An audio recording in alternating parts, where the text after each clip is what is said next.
Par exemple, Orange là souhaite qu'on puisse connecter tous les trucs et du coup ils vous ont demandé. Non, en fait c'était Orange qui a monté le projet médical. Okay. Et nous, de côté de l'université, nous on participe dans ce projet médical. D'accord. Mais ça, Icasa, ça devient un framework pour développer des applications liées à la domotique. Ouais, d'accord. Ok. Dernière question. Ah, Icasa, il a quel âge maintenant? Il a quel âge? En fait, il a commencé, il avait un autre nom qui s'appelait H-Omega, c'était 2008, il me semble. C'était un projet c'était une thèse. Puis après, de 2010, 11, plus ou moins, on a migré le nom et on a fait beaucoup d'améliorations. Ça a évolué depuis cette époque-là. Ta question a mis une question en tête, non? Non, parce que je le trouve abouti. Ah d'accord, ok. Ça, et du coup, je laisse Bon, il est disponible dans... il a le site. Vous avez un lien GitHub ou un truc comme ça, c'est ça, non? Oui, on a un GitHub, mais bon, dans ce moment-là, il est privé, le repo, mais tu peux télécharger, on a un repo Maven, tu peux télécharger les artefacts, les distributions.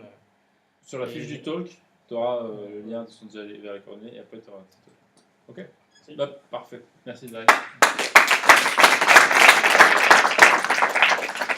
On a USB, gilet de branche comme ça. Victor? 2. Ah, la clé? Ouais, vas-y, débranche, ça passe pas de problème. Après, c'est une Mac, j'ai peur du Mac. Tac. Ça doit être celle-là, je pense. Ouais. Tiens. Merci. Et Rémi, à toi sur Knockout. Allez, on va tenter de de faire 10 minutes. Hop, c'est parti. Donc je me présente, Rémi Elvado. Donc je travaille dans une startup qui s'appelle Shopping Adventure. Donc on fait du shopping local. Je me répète parce que chaque fois je dis ça. Sauf que ce coup-ci, c'est vraiment de l'intérêt par rapport au talk. Parce qu'en gros, pour faire du shopping local, on récupère des flux qui viennent d'une centaine de marques. On est obligé de convertir des images, de taguer plein de choses, de convertir du CSV en XML. Enfin, on a plein de services web. Donc on a une archi qui est complètement SOA. On a une cinquantaine de services web différents minimum qui sont déployés sur une centaine de VM sur un cloud privé quelque part. Donc il y a plein de gens, plein d'acteurs sur notre système qui parlent tous en REST, donc en XML, en JSON, en YML pour ceux qui veulent. Et à un moment donné, on a eu besoin quand même de pouvoir superviser un petit peu tout ce qui se passait, d'avoir des métriques sur ce qu'on avait comme contenu, ce qu'on avait comme relation entre nos systèmes. Et pour ça, au début, on avait fait une petite appli PHP avec Symfony, et puis on a interrogé tous les web services avec curl, et puis c'était sympa. Puis voilà, puis on s'est dit que on pouvait peut-être faire un petit peu mieux et faire uniquement tout en JavaScript, vu que tout était REST, tout était JSON, et qu'on pouvait tout faire sur le navigateur. Donc pour ça, on s'est tapé les comparaisons classiques, Ember face à Angular, face à CanJS, face à je ne sais plus quels sont tous les noms des autres. Il y en a tout un paquet, souvent c'est des grosses distributions, des gros frameworks, et on ne voulait pas forcément partir là-dessus parce qu'on ne connaissait pas toutes ces choses-là, donc on est parti sur quelque chose de beaucoup plus léger, et on est tombé sur Knockout, et j'ai déjà grillé 1:30, donc je me dépêche. Alors Knockout... Et en plus le clic ne marche pas. Merde. Ok, on va faire comme ça. Compliqué, on va faire comme ça. Donc Knockout a un principe fort, alors c'est pas MWM, c'est MVVM, ça se voit pas bien avec la fonte, c'est Model View Model. Alors voilà, le principe c'est d'avoir donc un modèle qui est la représentation de vos données, donc c'est classique, mais c'est des POJO vraiment sous stéroïdes, ça va beaucoup plus vite qu'un objet classique, ça fait beaucoup plus de choses. Une vue qui sont vos templates HTML qui sont directement dans la page, donc pas besoin de réapprendre encore un outil de templating. Je pourrais en citer une centaine, on pourrait citer Groovy, donc on va parler bientôt, mais on pourrait en citer une centaine, et ben non, là on n'a pas besoin de réapprendre, c'est du HTML pur et dur, donc si vous savez faire du HTML, vous saurez faire les templates sur Knockout. Et puis la vue modèle, qu'est-ce que c'est? C'est le truc qui fait peur à tout le monde parce que ça a tué le C, le contrôleur de MVC. Ben, la vue modèle, c'est juste la glue qui permet de faire un lien bidirectionnel entre le modèle et la vue. C'est-à-dire que je vais modifier mon modèle, ma vue va être modifiée, je vais modifier ma vue, mon modèle va être modifié. Donc c'est tous les bindings que vous avez d'habitude dans jQuery qui là vont être un petit peu cachés par ce view model. Donc ils vont faire un code beaucoup plus simple parce que vous ne verrez pas tout ça. Donc quelques mots-clés notions pour essayer de comprendre un petit peu, pour que vous ne soyez pas perdu dans Knockout. Le premier mot-clé, c'est observable. Donc un observable, c'est quoi? C'est un élément de vue ou de modèle qu'on peut observer. Donc voilà, c'est pas très compliqué, mais c'est un peu le principe de Knockout. Un computed, qu'est-ce que c'est? C'est un élément de vue ou de modèle, encore une fois, qui est calculé et en fonction d'autres éléments. Donc encore une fois, c'est pas très compliqué, c'est computed, c'est calculé. Et puis les bindings, un binding, c'est une action qu'on déclenche suite à un événement. Donc pour ceux qui ont déjà fait du JavaScript, un binding, c'est exactement ça. Et puis quelques autres où, bah non, faites pas d'autres, c'est tout. Donc avec Knockout, une fois que vous avez appris ces 3 mots-clés-là, observable, computed et binding, vous avez fait 80% du boulot. Donc ça, c'est quand même plutôt... Enfin, moi, je trouve ça appréciable, je suis assez fainéant, donc ça me plaît plutôt. Donc la principale force de Knockout, c'est la gestion de dépendance. Donc pour ça, j'ai repris le truc classique de gestion d'un compte bancaire. Pour faire un compte bancaire, bah, j'ai une balance sur mon compte. Est-ce que je suis positif ou est-ce que je suis négatif? En fonction de cette balance, j'ai un statut qui est différent, c'est je suis créditeur ou je suis débiteur. Et puis en fonction de ce statut, j'ai un message qui va être affiché quand je me connecte. Éventuellement, je peux avoir des alertes par SMS ou par mail ou par je sais pas quoi. Classiquement, ce que vous feriez, c'est que vous développeriez une classe account balance qui, à chaque fois que la valeur serait modifiée, ferait un appel à un service status qui serait une de ses dépendances, qui même ferait des appels à des services message et alerte qui lui-même seraient de ses dépendances. Donc on aurait un code un petit peu spaghetti au bout d'un moment et qui serait un petit peu compliqué à comprendre et compliqué à maintenir. L'avantage de Knockout, c'est qu'il va vraiment mettre, alors on le voit presque en entier, il va remettre les choses, enfin il va renverser complètement cette notion de dépendance. On va déclarer que voilà, ma balance, c'est un observable, c'est une valeur que je peux observer. Ça peut être 17 si je suis positif, mais c'est quelque chose qui est observable. Mon statut, c'est quelque chose qui est calculé, donc un computed, et qui est calculé en fonction de ma balance. Ce qui veut dire qu'à chaque fois que ma balance va être modifiée, mon computed va être recalculé immédiatement. Donc ça, c'est le framework qui le fait pour vous. Vous n'avez pas à le faire.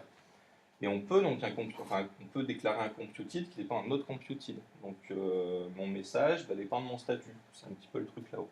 Et mon alerte dépend de mon statut et puis aussi de ma balance. Donc on peut dépendre successivement, on peut avoir toute une hiérarchie de dépendance.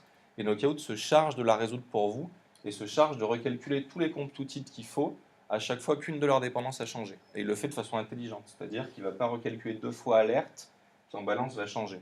Il va calculer une fois balance, enfin une fois statut et puis une fois alerte. Donc il est quand même plutôt malin pour ça.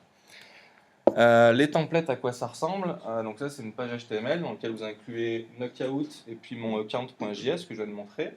Et puis vous mettez en fait, donc c'est du HTML pur et dur sur lequel vous rajoutez que votre input texte, plutôt que d'avoir une valeur et de mettre du jQuery pour les faire parler avec le modèle, etc. Vous mettez un binding, donc dites que la valeur de cet input, ça sera la valeur de ma balance. Et puis un autre binding de type texte, ben le texte qui sera dans ce span, ça sera mon message. Donc rien de très compliqué, on ne réinvente pas tout un mécanisme, on n'utilise que des attributs HTML5, donc on est valide HTML5 aussi. Quels sont les bindings auxquels vous avez accès de base? Des bindings sur du texte, pour savoir, enfin sur des nœuds texte de type texte, pour savoir si c'est visible, ou si, quelle est la valeur du texte, quelle est la valeur du contenu au niveau HTML, est-ce qu'on va rajouter des classes CSS, est-ce qu'on va modifier les styles. Vous pouvez faire du control flow, c'est-à-dire faire des for each. Vous pouvez faire une liste, vous faites juste un UL avec un data bind for each, et ça vous permettra de remplir votre UL. Vous pouvez faire des if, des with pour changer de contexte. Et puis surtout gérer les formulaires, c'est ce qu'on fait souvent sur des pages web, c'est-à-dire j'ai un input texte et je veux pouvoir contrôler sa valeur et la modifier dans les deux sens. Donc je la modifie quand mon modèle se modifie et je modifie mon modèle quand je modifie mon input texte. Pouvoir binder des événements sur le submit, sur le disable, sur un champ texte ou n'importe quoi, sur le click, etc., etc. Donc ça c'est une petite partie des bindings auxquels vous avez accès, puis vous pouvez forcément en créer vous-même.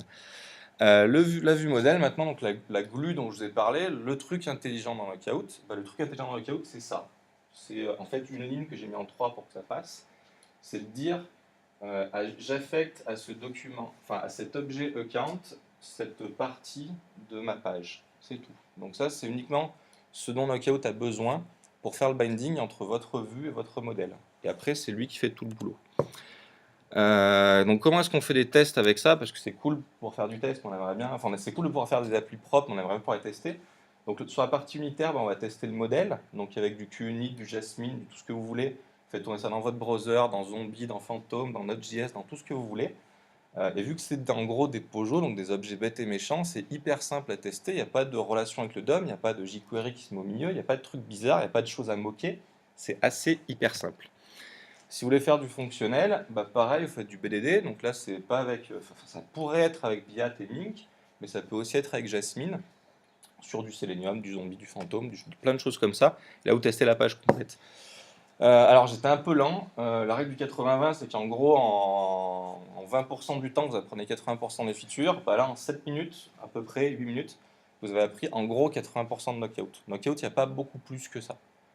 Et une fois que vous avez compris ça, bah, vous pouvez faire des applications assez conséquentes. On en parler après avec Gaël et Rémi qui ont bossé sur cette application cet été. Et on peut faire des trucs vraiment sympas. Et juste pour aller un petit peu plus loin, pour vous montrer que les 20% qui restent, c'est quand même pas très compliqué. Dans les 20% qui restent, c'est du debugging de knockout. Donc pour faire ça, ben, soit vous avez une extension Chrome, soit vous faites des exports en JSON. Votre modèle, en fait, c'est du JavaScript. Vous avez qu'à l'exporter dans la page et vous le voyez tout de suite. Il n'y a pas un gros debugger, des choses très compliquées. C'est extrêmement visuel. Pour aller encore plus loin, vous pouvez créer des bindings. Donc là, dire bah, c'est bien beau de faire des values, de binder sur des submits, des choses comme ça. Nous, on avait un use case qui était qu'on avait souvent des éléments de formulaire qu'on voulait sauver. Donc c'est-à-dire qu'on voulait renvoyer sur un service web qui allait sauver ça dans une base ou dans une base SQL ou autre chose. Donc en vrai, chaque fois qu'on tapait sur CTRL-S sur un bout de la page, on voulait que ce bout de la page il soit sauvé. Bah, on a rajouté un binding savable qui fait qu'à chaque fois que sur ce bout de la page on fait un CTRL-S, bah, on appelle la méthode save de l'objet JavaScript qui est bindé. Donc c'est tout bête, mais ça fait gagner un temps assez monstrueux. Puis après on peut étendre l'interface observable pour faire des choses un petit peu bizarres. Donc là je vous laisserai découvrir, parce que ça on le fait honnêtement très très rarement. Et il me reste 30 secondes, je crois que j'en ai pas beaucoup plus. Et ouais, aussi sur des outils liés pour dire voilà, Knockout c'est tout petit, il n'y a pas 1 million de trucs qui vont avec, parce que c'est fait pour être tout petit. Si vous voulez aller plus loin, si vous voulez gérer les dépendances, bah faites-le avec Require.js, tout le monde l'utilise, donc vous avez intérêt à l'utiliser. Si vous voulez faire du routing, c'est-à-dire à chaque fois que votre URL change, l'état de votre application change, faites-le avec Samy.js, tout le monde l'utilise, autant l'utiliser. Si vous voulez faire des web UI sympas, bah vous avez jQuery UI, parce que jQuery tout seul, vous n'en avez pas forcément besoin sur les applis Knockout. Il faut essayer Bootstrap, Kendo, il y a plein de bindings qui sont faits pour tous ces frameworks-là, donc vous pouvez y aller sans difficulté. Et j'ai fait 10 minutes. Voilà.